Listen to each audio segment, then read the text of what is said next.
Good evening and welcome to the ITV News in London. Tonight's main stories. Tech City in the east, now MedCity in the west. The Mayor's plans to change the face of London's economy. Hello, I'm Charlene White. Plans to create a MedCity in the west of London have been backed by Boris Johnson with a pledge to have a hub of medical and pharmaceutical firms to rival cities across the world. Building on the success of East London's Tech City, the area west of King's Cross would become a centre for scientific research and medical excellence. Our political correspondent Simon Harris has the details. So if you can move your head slowly from side to side. Boris Johnson as he's never been seen before. London's mayor was being captured by a remarkable camera which could revolutionise the treatment of patients with Parkinson's or Alzheimer's. It's been developed by a high-tech firm in London to overcome the problem of patients who are unable to keep still inside a body scanner. Patients over a 60-minute period have difficulty in staying completely still through the experiments. This is one way we can correct for that motion. London has already coined the name Tech City to brand a cluster of companies specialising in digital technology. Now comes MedCity, a way of promoting companies which are helping to make London a major centre for biotech and medical firms.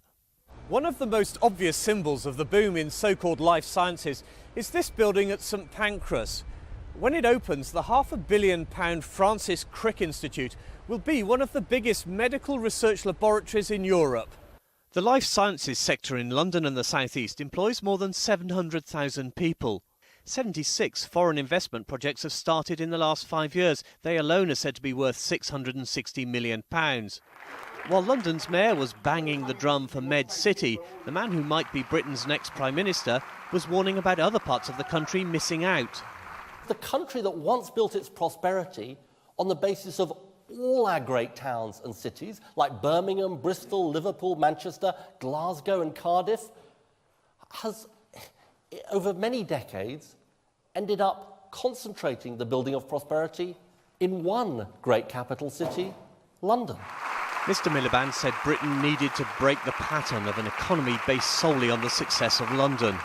I certainly agree with that London's prosperity needs to be shared, and that's the right way to look at it. But the way to achieve that is to encourage and to intensify the success of London and the South East.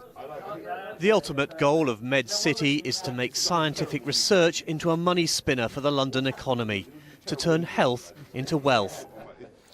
Now, Simon, Tech City is a well-known hub in London, but what are the chances of MedCity reaching the same level of success?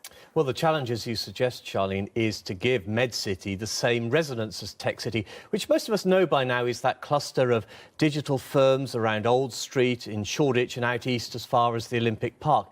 Now, MedCity is a way of branding firms, pharmaceutical and biotech firms, which sit west of King's Cross, along the Euston Road near the new Crick Institute and close to Imperial College at Kensington. But also, it's much wider than that. It's about harnessing the potential of similar firms in what's called the Golden Triangle of London and the university cities of Oxford and Cambridge. And quite simply, it's about converting scientific innovation into hard cash to challenge the dominance of cities like Boston in the United States. As the Mayor said today, life sciences is the fastest growing sector in the London economy. OK, Simon, thanks very much.